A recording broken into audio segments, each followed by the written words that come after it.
Entry panna Vetri. Download the app.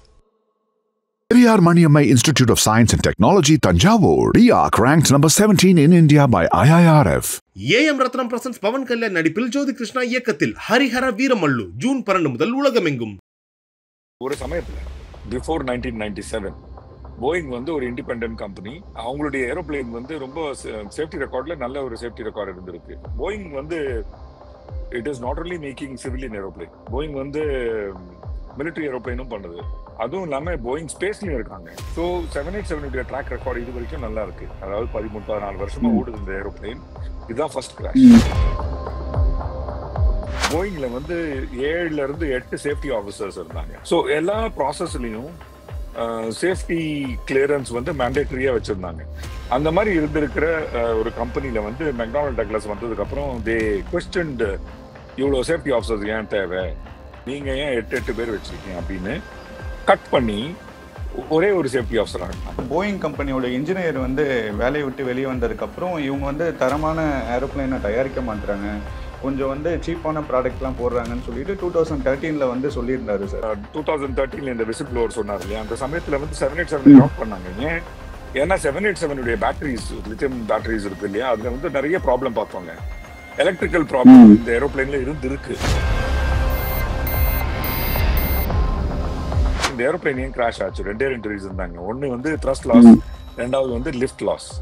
நீங்க வந்து main video, ஒரு மொட்டை மாடியில இருந்து எடுத்த வீடியோ பாத்தீங்கன்னா அதுல வந்து வால்யூம் கூட்டினீங்கன்னு வச்சுக்கோங்க, யூ கேன் ஹியர் என்ஜின் வந்து ப்ராப்பரா ரன் ஆயிருக்கு. கிராஷ் வரைக்கும் என்ஜின் வந்து ரன் ஆகிட்டே தான் இருக்கு. ஃபிளாப் ஒரு கப்பு மாதிரி அப்படியே கப்பாகும். ஸோ ஒரு குறைவான ஸ்பீட்ல வந்து டேக் ஆஃப் பண்ண முடியும். அந்த குறைவான ஸ்பீட்ல டேக் ஆஃப் பண்ணி அந்த சமயத்துல நீங்க ஃபிளாப்பை மேல போட்டீங்கன்னு வச்சுக்கோங்க, அந்த சமயத்துல ஏரோப்ளேன் ஸ்டால் ஆயிடும். பிளாக் பாக்ஸ்ல நம்ம இந்த டேட்டா வந்துடும். ஒரு வாரம் 2 வாரத்துல இந்த டேட்டா வந்துடும். யாரு ஃபிளாப் மேல போட்டா, எலக்ட்ரிக்கலா மேல போச்சா இல்ல பைலட் மேல போட்டாரா, மினிமம் டேட்டா தான் நீங்க வந்து பிளாக் பாக்ஸ்ல இருந்து படிச்சு எடுக்க முடியும். 100% டேட்டா எடுக்கிற ஒரு கேப்பபிலிட்டி போயிங் கம்பெனிலேயே வச்சுக்கணும். இப்போ போயிங் தான் அந்த டேட்டாவை ரீட் பண்ண முடியும்னா அது அவங்களுக்கு பாசிட்டிவா இருக்கும்ல சார். சப்போஸ் போயிங் மேல தப்பு இருந்துச்சுன்னா மறைக்க வாய்ப்பு இருக்கா சார்? இருக்குங்க. இதை என்கிரிப்ட் பண்ணாம போயிங் கொடுத்திருந்தா ஏர்லைனுடைய ஃபால்ட் இருந்தா ஏர்லைன் மறைச்சிடும். என்கிரிப்ட் பண்ணா போயிங் மேல ஃபால்ட் இருந்தா போயிங் மறைச்சிடும். உண்மை வெளியில வர்ற 2 சந்தர்ப்பத்திலையும் உண்மை வெளியில வர முடியுமா இல்லையான்னு ஒரு பெரிய ஒரு கேள்விக்குறி. இருக்கிறதுலே சேஃபஸ்ட் விமானம் பார்த்தீங்கன்னா ஏர் இந்தியான்ற ஒரு நல்ல பேரை இவ்வளோ நாள் அவங்க சம்பாதிச்சு வச்சிருந்தாங்க சார். இன்னைக்கும் ஏர் இந்தியா மாதிரி ட்ராக் ரெக்கார்டு வேர்ல்டுல எனி ஏர்லைன் பார்த்தீங்கன்னா ஏர் இந்தியா மாதிரி ட்ராக் ரெக்கார்டு எந்த ஏர்லைனுக்கும் கிடையாதுங்க. இந்த எலக்ட்ரிக்கல் மேல்ஃபங்க்ஷன் ஏர் இந்தியாவோட தப்பா இல்ல போயிங் கம்பெனியோட தப்பா? இப்போ இந்த 297 பேர் இறந்து போயிருக்காங்க சார். இந்த நியூஸ் பார்க்க சொல்ல உங்களுக்கு எப்படி இருந்துச்சு? ஏன்னா பல கனவுகளோட அவங்கலாம் பயணம் பண்ணியிருப்பாங்க இல்லையா சார்? சீனியர் பைலட் சுமித் என்னுடைய ஃப்ரெண்டும் ஜூனியரும் வேற. So I know him for a long time. So எனக்கு வந்து எனக்கு ஒரு பர்சனல் லாஸ் அது. உன் நண்பர் அவ்வளோ நெருக்கமாக இருந்தவர் இன்னைக்கு இல்லை.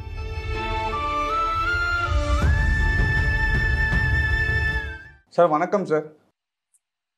வணக்கம் சார். இந்த அகமதாபாத் ஃப்ளைட் ஆக்சிடென்ட் வந்து ஒரு நாட்டையே உலுக்கிய ஒரு சம்பவம் சார். ஏன்னா இப்போ எல்லாருமே அதுக்கு என்ன காரணம்னு பார்த்தீங்கன்னா போயிங் கம்பெனியை தான் எல்லாருமே சொல்கிறாங்க. அந்த போயிங் கம்பெனி பற்றி சொல்லுங்கள் சார். ஏன்னா அது ஒரு அமெரிக்கன் கம்பெனி, இவ்வளோ நல்லா ஃப்ளைட் மேனுஃபேக்சர் பண்ணிட்டு இருக்காங்க. அந்த கம்பெனி பற்றி சொல்லுங்கள் சார். இந்த கேள்வி ரொம்ப இம்பார்ட்டண்ட்டான கேள்வி. ஏன்னா ஒரு சமயத்தில் பிஃபோர் 1997 போயிங் வந்து ஒரு இண்டிபெண்டன்ட் கம்பெனி. அவங்களுடைய ஏரோப்ளேன் வந்து ரொம்ப சேஃப்டி ரெக்கார்ட்ல நல்ல ஒரு சேஃப்டி ரெக்கார்டு இருந்திருக்கு. அமெரிக்காவில் ஒரு ப்ராபப்னா ஒரு மாடர்ன் ப்ராபப்னு சொல்லலாம். அந்த மாடர்ன் ப்ராபப்ல என்ன அவங்க மக்கள் என்ன சொல்லுவாங்கன்னா, if it ain't Boeing I ain't flying அப்படின்னா, இந்த ஏரோப்ளேன் போயிங் இல்லைன்னா நான் பறக்க மாட்டேன் அப்படின்னு. ஸோ அந்த மாதிரி ஒரு நல்ல சேஃப்டி ரெக்கார்டா இருந்த ஒரு கம்பெனி 1997 என்ன ஆகுதுன்னா, அதோடைய ஒரு காம்படிட்டர், இன்ஃபேக்ட் அந்த கம்பெனி வந்து போயிங்கோடைய senior company in terms of formation. அதுவும் இல்லாம மார்க்கெட் கேப்சரும் அவங்களோட இது போயிங் வர்றதுக்கு முன்னால அவங்க மார்க்கெட் கேப்சரும் ரொம்ப நல்லா இருந்தது. அந்த கம்பெனி பேரு McDonald Douglas MD. McDonald Douglas MD-88, MD-80 அந்த மாதிரி ஏரோப்ளைன்ஸ் வந்து அமெரிக்காவில் 80s 70s டு 90 ஏர்லி 90sல வந்து மேக்ஸிமம் ஏரோப்ளேன் அமெரிக்காவில் பறந்துட்டு இருந்தது வந்து மெக்டானல்ட் டக்ளஸ் ஏரோப்ளேன்ஸ் தான். போயிங் வந்ததுக்கு அப்புறம் போயிங் வந்து மேக்ஸிமம் மார்க்கெட்டை கேப்சர் பண்ணிச்சு ஆன் 2 ரீசன்ஸ். ஒன், போயிங்கோட ஏரோப்ளேன் வந்து ரொம்ப தூரம் பறக்கும், போயிங்கோட ஏரோப்ளேன் ஃபாஸ்டா பறக்கும், அண்ட் போயிங்கோடைய சேஃப்டி ரெக்கார்ட் நல்லா இருக்கும். ஸோ அதனால போயிங் வந்து மார்க்கெட் கேப்சர் பண்ண ஆரம்பிச்சது. So McDonald Douglas and Boeing இவங்க வந்து மர்ஜ் ஆனாங்க 1997ல. அவங்க மெக்டானல்ட் டக்ளஸும் போயிங்கும் மர்ஜ் ஆனதுக்கு அப்புறம் மெக்டானல்ட் டக்ளஸ்ல இருந்து நிறைய சீனியர் ஃபங்க்ஷனரிஸ் அந்த ஒரு கம்பெனில ஒரு ஒர்க்கிங் கிளைமேட் இருக்கும் இல்லையா, அந்த ஒர்க்கிங் கிளைமேட் ஒரு கம்பெனிலும் செப்பரேட். நம்ம யங்ஸ்டர்ஸ் நிறைய கம்பெனில ஒர்க் பண்ணி புது கம்பெனி தாண்டி நிறைய புது கம்பெனில போறாங்க. எல்லா கம்பெனில போனாலும் நம்ம வந்து ஒரு ஒர்க்கிங் கல்ச்சர், ஒரு ஒர்க்கிங் என்வாயன்மெண்ட், அது எல்லா கம்பெனிலும் டிஃப்ரெண்டா இருக்கும் இல்லையா. போயிங் எம்டி மர்ஜர் ஆனதுக்கு அப்புறம் எம்டி மெக்டானல்ட் டக்ளஸோடைய ஒர்க்கிங் கல்ச்சர் வந்து அப்படியே போயிங்ல வந்துடுச்சு.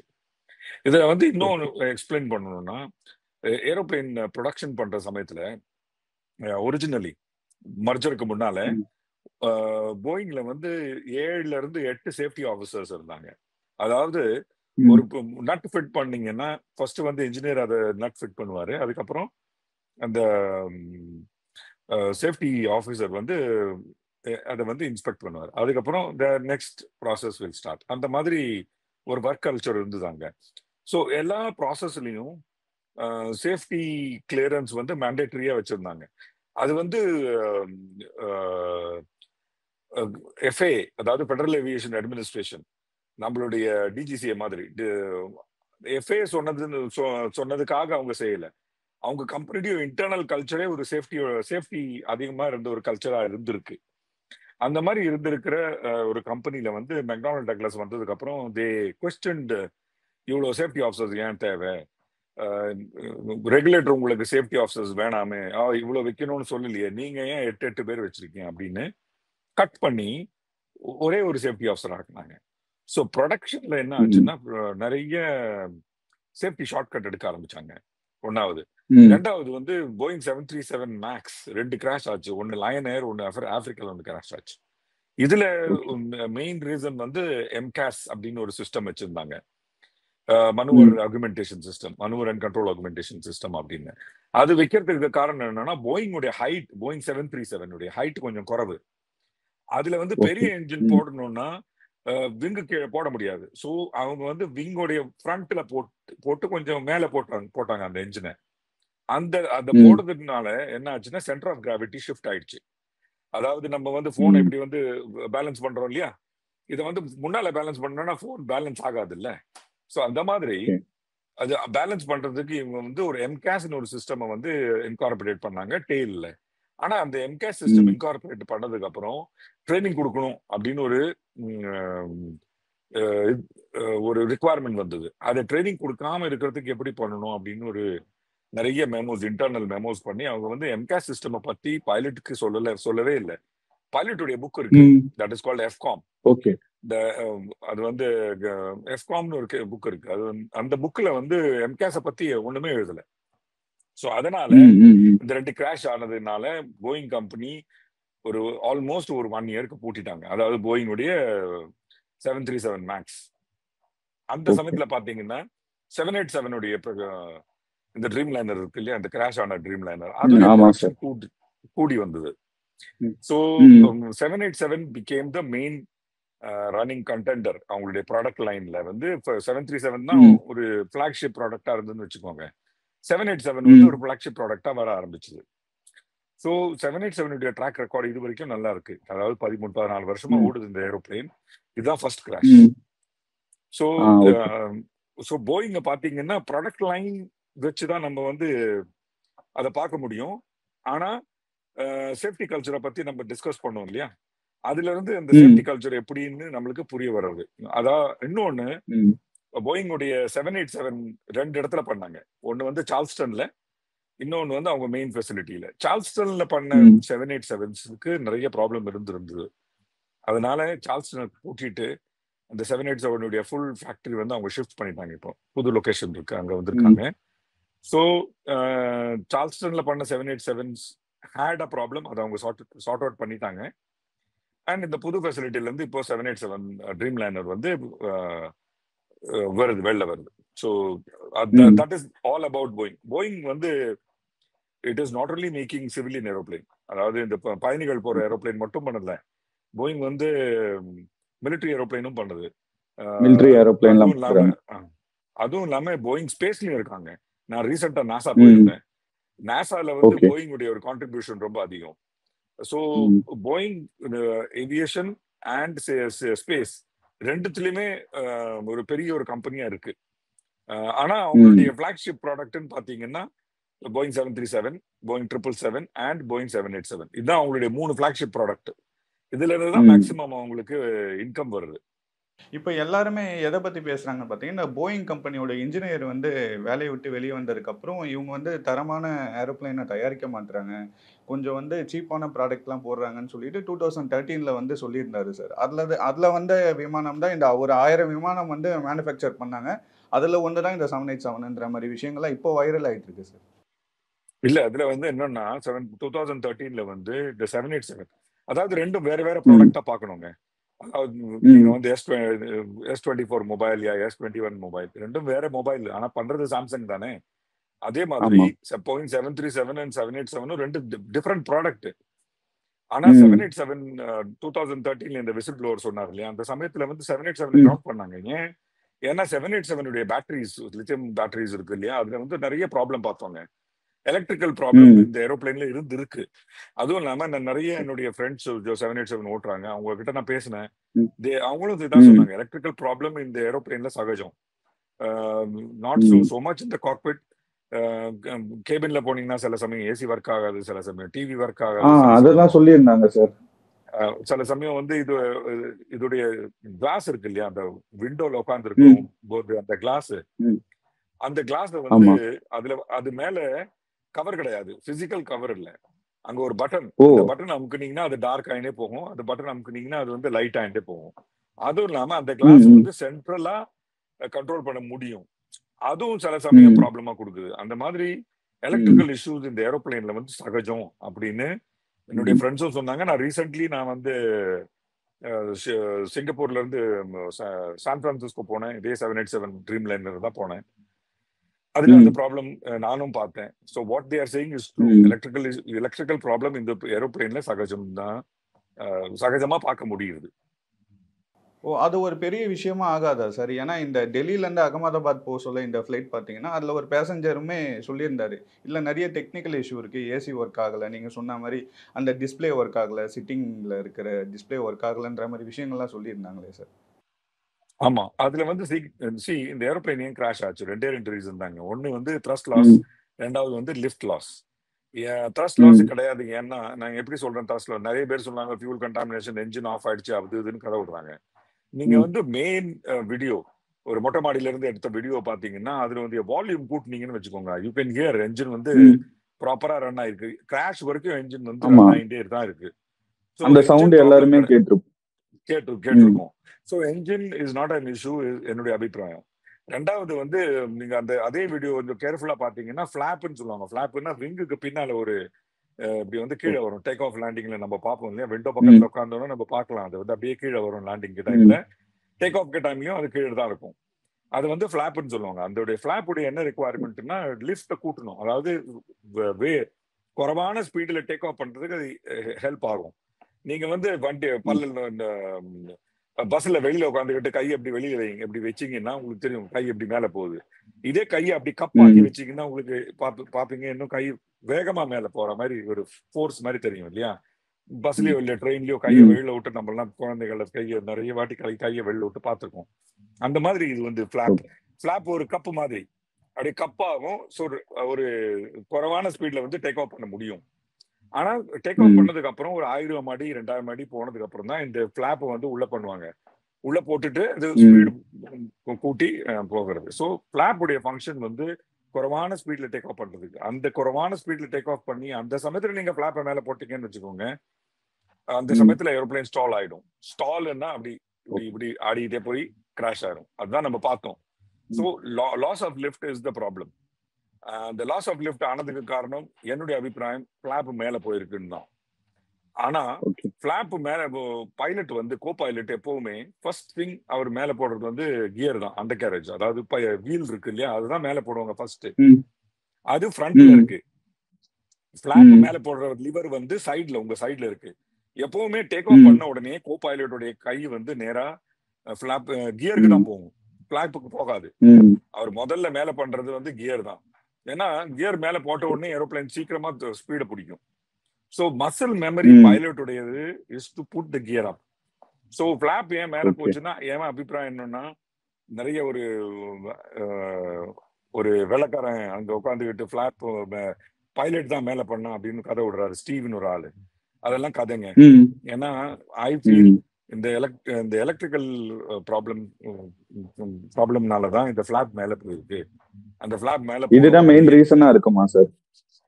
மெயின் ரீசனா இருக்க வாய்ப்பு உண்டு. அது 1:30 மணிக்கு இன்னைக்கு 1:30 மணிக்கு ஒரு பிரஸ் கான்ஃபரன்ஸ் இருக்கு, அதுல வந்து கொஞ்சம் சொல்லுவாங்கன்னு நினைக்கிறேன். இல்லைன்னா இந்த பிளாக் பாக்ஸ்ன்னு சொல்லுவாங்க, அந்த பிளாக் பாக்ஸ்ல நம்ம இந்த டேட்டா வந்துரும். ஒரு வாரம் 2 வாரத்துல இந்த டேட்டா வந்துரும்.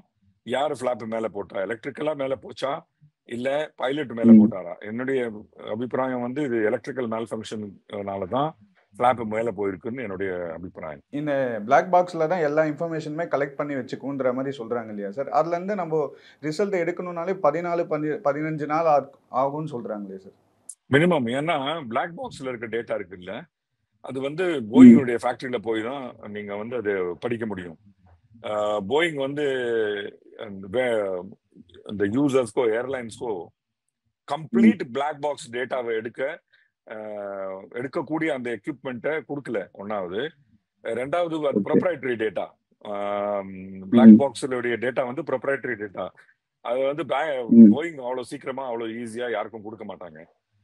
மினிமம் டேட்டா தான் நீங்க வந்து பிளாக் பாக்ஸ்ல இருந்து படிச்சு எடுக்க முடியும். 100% டேட்டா எடுக்கிற ஒரு கேப்பபிலிட்டி போயிங் கம்பெனிலேயே வச்சுக்கும்.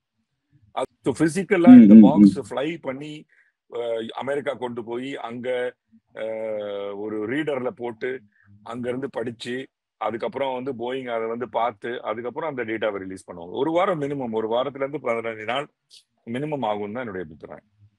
இப்போ போயிங் தான் அந்த டேட்டாவை ரீட் பண்ண முடியும்னா அது அவங்களுக்கு பாசிட்டிவா இருக்கும்ல சார்? சப்போஸ் போயிங் மேல தப்பு இருந்துச்சுன்னா அதை மறைக்க வாய்ப்பு இருக்கா சார்?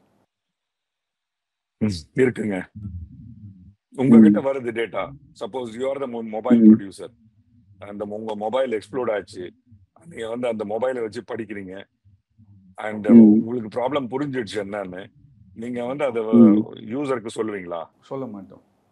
ஏன்னா நம்ம கம்பெனியோட நேம் கெட்டு போயிடும்ன்றதுனால சொல்ல மாட்டோம். There is your answer.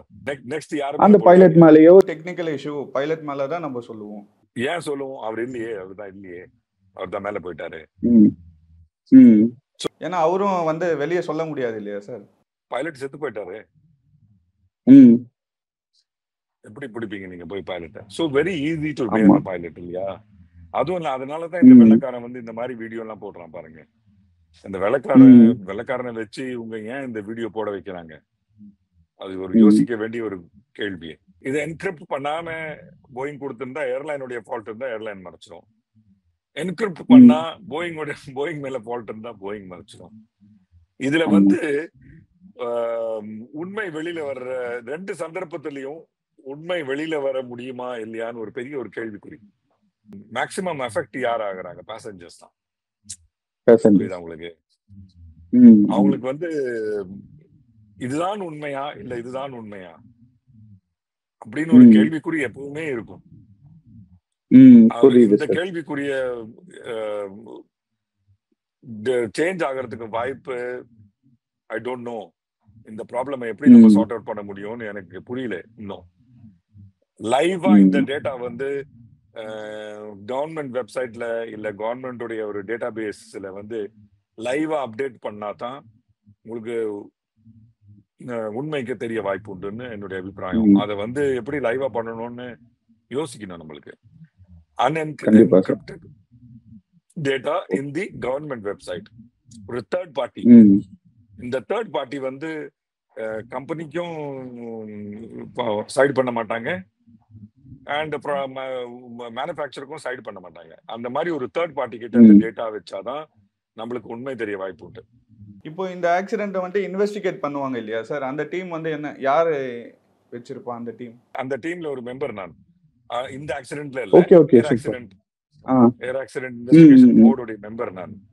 So நான் நிறைய ஏர் ஆக்சிடென்ட் இன்வெஸ்டிகேஷன் பண்ணிருக்கேன். அதை வச்சுதான் நான் உங்களுக்கு சொல்றேன் இப்போ. சோ ஏர் ஆக்சிடென்ட் இன்வெஸ்டிகேட்டர்ஸ்க்கு வர்ற டேட்டா வந்து போயிங்ல இருந்து வர்ற டேட்டா வச்சுதான் நம்ம பண்ண முடியும். அதுதான் உண்மைன்னு நம்மளுக்கு யோசிச்சு அதுதான் உண்மைன்னு நம்மளுக்கு அக்செப்ட் பண்ணி தான் என்கொயரியை முன்னால கொண்டு போக முடியும். இப்போ என்ன எப்படி சார் அதை இன்வெஸ்டிகேட் பண்ணுவாங்க? யார் மேல தப்பு இல்ல, இந்த ஃபுல் அண்ட் ஃபுல் டேட்டா இந்த பிளாக் பாக்ஸை வச்சுதான் ஒரு நம்ம முடிவுக்கே வர முடியுமா சார்? இது வர முடியும். அந்த பிளாக் பாக்ஸ் உடைய மில்க் அவுட், அதாவது அந்த பிளாக் பாக்ஸ்ல இருந்து எக்ஸ்ட்ராக்ட் பண்ணிருக்க டேட்டா இருக்கு இல்லையா, அது போயிங் கம்பெனில இருந்து நம்மளுக்கு தருவாங்க. ஒரு பிரிண்ட் அவுட் மாதிரி ஒரு பெரிய ஒரு புக் தருவாங்க. அதை வச்சு நம்ம வந்து அதுதான் உண்மைன்னு நம்மளுக்கு அக்செப்ட் பண்ணி தான் ஆகணும். வேற ஒரு வழி இல்லை. இருக்கிறதுலே சேஃபஸ்ட் விமானம் பார்த்தீங்கன்னா ஏர் இந்தியான்ற ஒரு நல்ல பேரை இவ்வளவு நாள் அவங்க சம்பாதிச்சு வச்சிருந்தாங்க சார். இப்போ இது மூலியமா, இந்த ஆக்சிடென்ட் மூலியமா அதுவும் இன்னைக்கும் ஏர் இந்தியா மாதிரி ட்ராக் ரெக்கார்டு எந்த வேர்ல்டுல, இந்தியா விடுங்க, வேர்ல்டுல எனி ஏர்லைன் பாத்தீங்கன்னா ஏர் இந்தியா மாதிரி ட்ராக் ரெக்கார்டு எந்த ஏர்லைனுக்கும் கிடையாதுங்க. பிகாஸ் நம்ம வந்து வேர்ல்ட்ல எனி ஏர்லைன் நீங்க போனீங்கன்னா அங்க சீஃப் என்ஜினியர் யாருன்னு கேட்டு பாத்தீங்கன்னா 90% of the time chief engineer any airline chief engineer வந்து ஒரு இந்தியனா தான் உங்களுக்கு தெரியும். எல்லாம் மெனி ஏர்லைன்ல வந்து எல்லா ஏர்லைன்லயும் நிறைய என்ஜினியர்ஸ் இந்தியன் ஒரிஜினல் என்ஜினியர்ஸ். ஏன்? ஏன்னா ஒன்னாவது இந்தியா ஒரு பாப்புலஸ் கண்ட்ரி, நிறைய பாப்புலேஷன் ரொம்ப அதிகம். ஒன்னாவது. ரெண்டாவது, இந்த அதிகமான பாப்புலேஷன்ல மேக்சிமம் மக்கள் வந்து இன்ஜினியரிங் தான் படிக்க போறாங்க. அதுவும் இல்லாம மூளை உள்ள பசங்க. ஸோ எந்த ஆர்கனைசேஷன்ல போனாலும் அவங்க வந்து டாப்பா போறாங்க. அதனால நம்மளுடைய engineering department is one of the very good department. நம்மளுடைய ஏர் இந்தியால எஸ்பெஷலி நம்ம engineering services are very good. And நம்மளுடைய track record compared to any airline in the world, Air India track record is one of the best. இதுக்கப்புறம் மக்கள் அந்த நம்பிக்கை எப்படி sir இருக்கும் இந்த ஆக்சிடென்ட்டுக்கு அப்புறம்? ஏன்னா 1978 இருந்து இந்த 2025 வரைக்கும் பார்த்தீங்கன்னா ஒரு 11 ஆக்சிடென்ட் நடந்திருக்கு சார். அதில் 4 வாட்டி பார்த்தீங்கன்னா ஏர் இந்தியா விமானங்கள் தான் அடிபட்டிருக்கு. அதுவும் நம்பர் ஆஃப் ஃபிளைங் ஹவர்ஸும் பார்த்தீங்கன்னா இது ரொம்ப மினிஸ்கியூல். நான் இதே கேள்வி உங்ககிட்ட கேட்குறேன். நீங்க மோட்டார் சைக்கிள் ஓட்டுறீங்க, கார் ஓட்டுறீங்க இல்லையா? இது வரைக்கும் எத்தனை வாட்டி உங்களுக்கு ஆக்சிடென்ட் ஆயிருக்கு? எனக்கு ஒரு 2 வாட்டி ஆயிருக்கும் சார். இப்போ நான் பைக் ஓட்டுறேன்னா அது என்னோட இண்டிவிஜுவல் சார். ஆனா இப்போ இவ்வளோ பேசஞ்சர்ஸ் இருக்காங்க இல்லையா சார், இப்போ 297 பேர் இறந்து போயிருக்காங்க சார். அதனால கேட்குறேன். கரெக்ட். இந்த 2 ஆக்சிடென்ட்ல 90% ஐ கேன் டெல் யூ, 2 வாட்டிலையும் அட்லீஸ்ட் 2 வாட்டி இல்ல அட்லீஸ்ட் ஒரு வாட்டி உங்க தப்பு கிடையாது. யாரோ ஆட்டோ ரிக்ஷாக்காரன் அடிச்சிருப்பான். அது உங்க தப்பா இல்ல ஆட்டோ ரிக்ஷாக்காரன் தப்பா? அதே மாதிரி அதே கேள்வி இங்கேயும் கேட்கு. இந்த எலக்ட்ரிக்கல் மேல்ஃபங்க்ஷன் ஏர் இந்தியாவோட தப்பா இல்ல போயிங் கம்பெனியோட தப்பா? போயிங் கம்பெனியோட தப்புன்ற மாதிரி தான் இப்போ வரைக்கும் எல்லாருமே பேசுறோம். சோ அந்த ஆட்டோ ரிக்ஷாக்கார மாதிரி தான். எக்ஸாம்பிள் வச்சு ஏன் சொல்ல பாக்குறேன்னா, ஏர் இந்தியா ஆஸ் அ கம்பெனி வந்து ரொம்ப கேர்ஃபுல்லா பயணிகளை ஹேண்டில் பண்ற கம்பெனி. அதாவது ஏர் இந்தியாவுடைய கல்ச்சர்ல, டாடாஸோடைய கல்ச்சர்ல எஸ்பெஷலி அவங்க வந்து காசுக்கு அதிகம் இம்பார்ட்டன்ஸ் கொடுக்க மாட்டாங்க. மக்களுக்கு தான் அதிக இம்பார்ட்டன்ஸ் கொடுப்பாங்க. பயணிகளுக்கோ இல்ல நீங்க வந்து டாட்டாவுடைய எனி ஹோட்டல்ல போனாலும் ப்ராஃபிட் மேல அவங்களுக்கு அதிகமான புஷ் கிடையாது. சர்வீஸ் மேல அவங்களுக்கு அதிகமான. ஆமா. So as a company வந்து அவங்க Air India is a very very good company. இதுல வந்து ஒரு டவுட்டே கிடையாது. நான் I am not Air India employee or நான் வந்து அவங்க கூட என்னைக்குமே வேலையும் பண்ணதில்லை. ஆனா என்னுடைய அப்சர்வேஷன் சொல்றேன். இருக்கு, நான் நிறைய 5-star ஹோட்டல்ஸ்ல போய் இருந்திருக்கேன். If you give me a choice I will go to a Taj hotel any day, இந்தியாவிலயோ அப்ராட்லயோ. அதே மாதிரி எனி டாடா ப்ராடக்ட்ஸ் எடுத்து பாருங்க. மக்களுக்கு ஒரு நம்பிக்கை உண்டு டாடா ப்ராடக்ட் மேல. கண்டிப்பா சார். ஆமா. சோ அதே மாதிரி இங்கேயும் இது ஒரு டாடா ப்ராடக்ட். அங்க வந்து சேஃப்டி கல்ச்சர் ஏர் இந்தியால ரொம்ப it's one of the top. இதுல ஒரு டவுட்டே கிடையாது. ஏன்னா பைலட் டேக் ஆஃப் ஆன கொஞ்ச நேரத்திலேயே பாத்தீங்கன்னா அந்த 3 நிமிஷத்துலேயே வந்து மேடேன்ற மாதிரி அனௌன்ஸ் பண்ணியிருக்காரு சார். அப்போ குறிப்பிட்ட அந்த டைம்ல என்ன ஃபால்ட் வந்திருக்கும் சார்? அது 32 செகண்டுங்க. அந்த ஏரோப்ளைன் டேக் ஆஃப்ல இருந்து கிராஷ் வரைக்கும் 32 செகண்ட் தான். அதுல 10-12 செகண்ட் ஏரோப்ளைன் வாஸ் நார்மல். இந்த பிளாப்ஸ் மேல போயிருக்க வரைக்கும் ஏரோப்ளைன் நார்மல் தான். ஆனா பிளாப்ஸ் போனதுக்கு அப்புறம் தான் இந்த ஏரோப்ளைன் ஸ்டால்னு சொல்லுவாங்க, ஸ்டால் ஆயிருக்கு. அதாவது இப்படி வந்து விழுந்திருக்கு. சோ அந்த 10-12 செகண்ட்ல என்ன ஆச்சு, அந்த குறிப்பிட்ட 12 செகண்ட்ல என்ன ஆச்சு, அதுதான் நம்மளுக்கு வந்து இப்போ பிளாக் பாக்ஸ்ல இருந்தும் காக்பிட் வாய்ஸ் ரெக்கார்டர்ல இருந்தும் கிடைக்க போறது. அதான் இந்த 11:45 ஆயிடுச்சு இப்போ டைம். 1:30 மணிக்கு இந்த பிரஸ் கான்ஃபரன்ஸ்ல என்ன வரப்போகுதுன்னு நம்ம பார்க்கலாம். ஆனா 90% ஐ கேன் பார்க்கலாம். 90% ஐ கேன் டெல் யூ இதுல வந்து ஏர் இந்தியாவோட ஃபால்ட் ஐ டோன்ட் திங்க் அந்த ஏர் இந்தியாவோட ஃபால்ட் இருக்க வாய்ப்பு உண்டு. இப்போ இந்த 297 பேர் இறந்து போயிருக்காங்க சார். இந்த நியூஸ் பார்க்க சொல்ல உங்களுக்கு எப்படி இருந்துச்சு? ஏன்னா பல கனவுகளோட அவங்கலாம் பயணம் பண்ணியிருப்பாங்க இல்லையா சார்? அதுவும் இல்லாம இந்த சீனியர் பைலட் சுமித் என்னுடைய ஃப்ரெண்டும் ஜூனியரும் வேற. So I know him for a long time. So எனக்கு வந்து எனக்கு ஒரு பர்சனல் லாஸ் அது. என்னுடைய நண்பர். உன் நண்பர் அவ்வளவு நெருக்கமா இருந்தவர் இன்னைக்கு இல்லை. அந்த மாதிரி நான் ராணுவத்துல இருந்தேன்.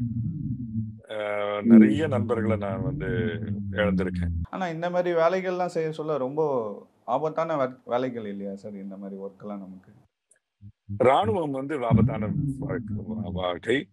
ஆனா ஏரோப்ளைன் பைலட் உங்களுடைய ஆபத்தோட ஏரோப்ளைன் பைலட்டோட ஆபத்து குறைவு. மேத்தமேட்டிக்கலா நீங்க மோட்டார் சைக்கிள் ஓட்டுறீங்கல்ல, mathematical possibility of you getting into accident is higher than a pilot getting into accident. உங்களுக்கு தெரியுமா இது? Almost 4 times. 4 to 10 times depending on the city உங்களுக்கு ஆபத்தாக வாய்ப்பு அதிகம். ஏன்னா நீங்க motor cycle ஓட்டுறீங்க. In 1000 hours of motorcycle, at least 2 times you will have accident. எனக்கு ஒரு 10,000 hours ஆயிடுச்சு இது வரைக்கும் ஒரே ஒரு ஆக்சிடென்ட் தான். உங்களுக்கும் ஆகியிருக்கா சார் இந்த மாதிரி ஆக்சிடென்ட்? ஆகிருக்கு. மிக்ல ஆயிருக்கு. அதாவது இந்த ஸ்கின் எல்லாம் புதுசு இருக்கு. ஏரோப்ளைன் தீ பிடிச்சு கிராஷ் ஆகி. எப்படி ஆச்சு சார் அந்த சம்பவம்? அது டேக் ஆஃப்க்கு அப்புறம் தீ பிடிச்சிருச்சு. ஏரோப்ளைனோட என்ஜின் பர்ஸ்ட் ஆயிடுச்சு. So I force landed. எனக்கு ரன்வே இருந்ததுனால இந்த கேஸ்ல நீங்க பாத்தீங்கன்னா ரன்வே கிடையாது அவங்க முன்னால. என் முன்னால வந்து ரன்வே இருந்ததுனால நான் ரன்வேலே லேண்ட் பண்ணிட்டேன். அதனால நான் தப்பிச்சுக்கிட்டேன். அதுவும் ஒரு டெக்னிக்கல் மேல் ஃபங்க்ஷன் தான். ஏன்னா இது வந்து டேக் ஆஃப் ஆகி கொஞ்ச நேரத்துல ரெசிடென்ட் ஏரியால போய் விழுந்துச்சு இல்லையா சார் இந்த ஃபிளைட்? ஆமா, அவங்க டேக் ஆஃப் ஆனதுக்கு அப்புறம் அவங்க கிட்ட அந்த ஃப்ரண்ட்ல வந்து ரன்வே குறைவா இருந்திருக்கு. அதனால ரெசிடென்ஷியல் ஏரியால போய் விழுந்திருக்கு. இதுக்கப்புறம் என்னென்ன மாதிரி மாற்றங்கள் கொண்டு வருவாங்க சார்? ஏன்னா இது ஒரு பெரிய ஆக்சிடென்ட் இல்லையா சார்? இவ்வளவு பேர் இறந்து போயிருக்காங்க. இதுக்கப்புறம் என்ன மாற்றத்தை கொண்டு வருவாங்கன்னு நினைக்கிறீங்க சார்? இதோடைய ஃபைண்டிங்ஸ்க்கு அப்புறம் தான் வந்து அதை சொல்ல முடியும். ஏன்னா அது எலக்ட்ரிக்கல் மேல் ஃபங்க்ஷனா இருந்ததுன்னா அந்த எலக்ட்ரிக்கலுடைய ப்ராப்ளம் வந்து சார்ட் அவுட் பண்ணுவாங்க. என்ன ப்ராப்ளம்னு ஃபர்ஸ்ட் ஐடென்டிஃபை பண்ணணும் இல்லையா? தலை வலிச்சா தலைவலி மாத்திரை, பல்லு வலிச்சா பல்வலி மாத்திரை இல்லையா? எங்கேயாவது புண்ணு வந்ததுன்னா புண்ணுக்கான மாத்திரை அதை போடுவோம். சோ நம்மளுக்கு என்ன ப்ராப்ளம்னு புரியாம வந்து எந்த மாத்திரையை சாப்பிடுறது? யார் மேல தப்பு என்ன நடந்திருக்கோன்றது வந்த பிறகுதான் நம்ம இதுக்கான ஒரு முற்றுப்புள்ளி வைக்க முடியும் இல்லையா சார்? கரெக்ட். ஓகே சார், நிறைய விஷயங்கள் சொன்னீங்க. ரொம்ப சூப்பராக சொன்னீங்க சார். ஏன்னா மக்களுக்கு புரிகிற மாதிரி என்ன நடந்திருக்கும், இப்படி பண்ணியிருக்கலான்ற மாதிரி நிறைய விஷயங்கள் சொன்னீங்க. ரொம்ப நன்றி சார். நன்றி, வணக்கம். என்ட்ரி பண்ணா வெற்றி. Download the app.